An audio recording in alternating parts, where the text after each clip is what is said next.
you can't really talk about Turner Mining without talking about your social media presence. I mean, you've got, I think, 19,000 followers on LinkedIn or something crazy for a company that's 3 years old in the mining industry. I mean, that's amazing. It really is. I appreciate that. So, I mean, talk about that approach. I mean, that obviously was an active choice you made from the very beginning to be so engaged online. Yeah, I mean, for me, it's about attention. When you're a young company, it's hard to go get those first couple contracts. It's hard to get someone to give you a shot. You start gaining a little bit of traction. What are you going to do with the traction? In our business, you're either growing or you're dying. And I would much rather be growing than dying. And so from day one, for me, it was about getting all the attention in the room. We want to build this machine to go build a company that withstands way past me, for sure. But I think when you look at companies that are successful that don't have the marketing presence or don't have the attention, of all their peers or all their vendors or all their suppliers, things seem to just work a little bit better when people are talking about you. Yeah. Dealers want to do business with you. Clients want to hire you. People want to work for you. If you're in the shadows, people don't really do that. Dealers don't pull strings for you. People don't stand in line to come work for you. Clients don't give you the nudge when you're dollar for dollar to the other guy. So, we make it about attention. We have fun with it. We want to be the sexiest company in the space, and so that's what we're trying to do. Right. It's quite interesting because, and you touched on the different values that it adds, and that was actually one of the questions I was going to ask is, what is the main value that you see, that tangible value? Is it all of it? Is it attracting new talent, putting yourself out there so that dealers, are more willing to work with you and give you better terms? Is it actually getting in the door to bid on these contracts? I mean, these are obviously these projects you do. They're put out for bidding. So where is that main value that you find, or does it span across all three pretty evenly? Well, we've seen the value, spread across all three as we've grown as a company. Early on, all I wanted was the attention so that people would want to come work for us.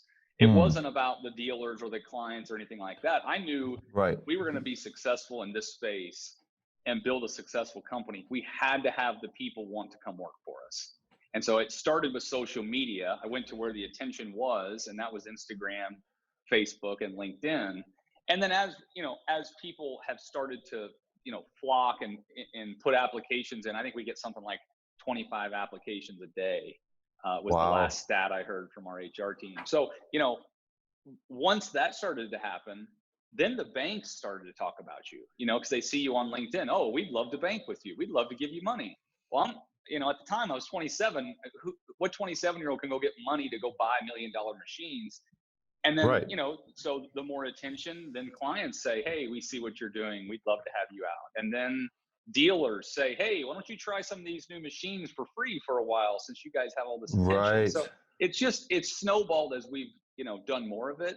But early on, I just wanted the people. I knew if we won the people game, we would win. Right. You realize, unfortunately, well, maybe fortunately, it depends on how you approach it. The other mining contractors are now sitting here taking notes while we're having this discussion.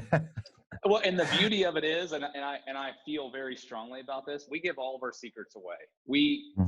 I find, and that's probably the biggest secret of all, I find the most value in giving this stuff away for free, because I think if people do it, they'll see it actually works. And yes, I'm not a very smart guy. I'll tell you that. I'm probably the dumbest one in the whole office here. But when you see stuff work, you double and triple down on it. And so we're telling everybody it works, knowing that our clients, our employees, they want to hear what we're doing is working. Yeah. It's actually, and I will add on that, it's the opposite effect of people.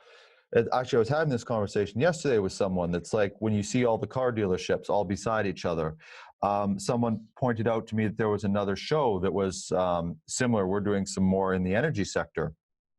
And and someone showed me a show, and I said, we need those shows, because if we're the only one doing it, it doesn't hold the same value. When other people start doing it, now it becomes commonplace and people are comfortable with those platforms and those streams.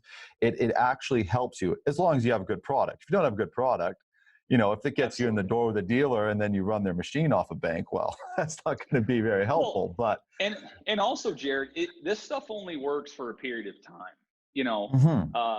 Tumblr used to be a thing. Yeah.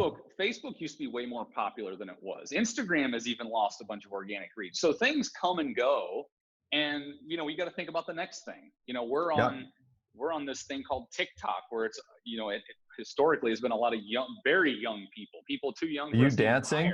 I am not dancing on TikTok yet, but why not try it and invest a little time in it? It could be the thing in 5 years, and we want to be one of the people that puts our flag in the ground early. So. Yeah. Right. Yeah. I feel like I can't, I actually don't know Aaron Witt, but I know of him, and I feel like I can't really rave about your social media presence because I know I've seen a podcast with you and him. I know he's been involved from the beginning, when you started the company.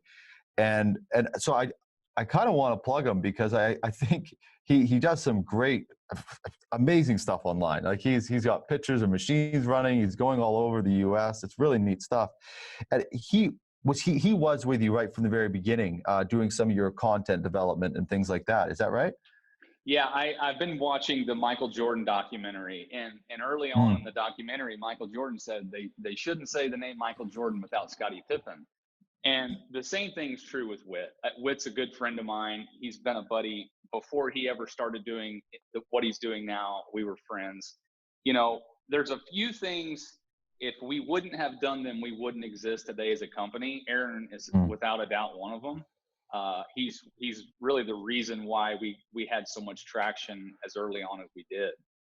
There's no one, and I say this with 100%, there's no one better behind a camera than Aaron Witt. He's just super talented. He's a great guy. I can't say enough good things about him, but yeah. Yeah. And he keeps it fun. I saw him post, I was on Instagram. He's driving along on a cat machine on their, a dozer or something. And it's just fun to watch, and people respond to it. It's amazing when you have a personality like his, running a company, being a young guy. I mean, he's got all the ingredients for success. He's there.